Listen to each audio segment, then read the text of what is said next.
அந்த அடிப்படையில் குர்பானி ஒரு மிகச்சிறந்த அமலாக உள்ளத்தின் ஆர்வத்தோடும் தியாக மனப்பான்மையோடும் இறைவன் சொன்ன உத்தரவை மறுகேள்வி கேட்காமல் மறுதளிக்காமல் அறிவு கண்டு யோசிக்காமல் ஆன்மீக தளத்தில் நின்று நான் அப்படியே நிறைவேற்றுவேன் என்று சொல்லுவதற்கான அடையாளம்தான் நாம் துல்ஹஜ் பிறை 10 நிறைவேற்றுகிற குர்பானி. எனவேதான் அந்த குர்பானியை சிறந்ததாய் தேர்வு செய்ய வேண்டும் என்று சொல்லுகிறோம்.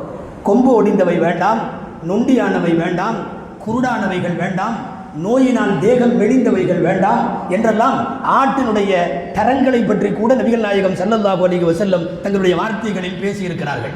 கொடுப்பதென்னவோ அல்லாஹ்வுக்குத்தான் என்றாலும் கூட சாப்பிட போவது நாம் தான். அறுக்கிற போது மட்டும்தான் அல்லாஹ்வுடைய பெயர். சாப்பிட போவது யார்?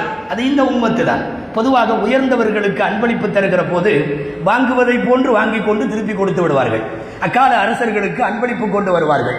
அரசன் உயர்ந்தவன், அவனிடத்திலே தங்கம் வெள்ளி எல்லாம் உண்டு, அரண்மனை உண்டு, பொக்கிஷங்கள் உண்டு. அவனுக்கு என்ன தேவை? ஒரு பட்டிக்காட்டு பாமரன் அவன் ஊரிலே கிடைக்கிற எதையாவது அன்பளிப்பாய் எடுத்துக்கொண்டு வந்து அரசின் முன்னால் நீட்டினால் அக்கால வழக்கம் அரசன் அதை தொடுவான்.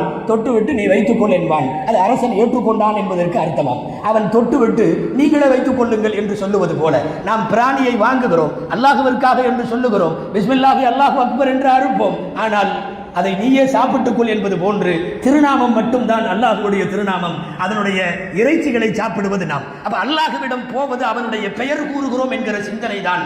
இரத்தமோ இறைச்சியோ சதையோ போவதில்லை. அல் குர்ஆனுடைய ஹஜ்ஜினுடைய அத்தியாயம் அல்லாஹ் சொல்லுகிறான், லய்யனால அல்லாஹு லுஹூமுஹா வலா திமாவுஹா.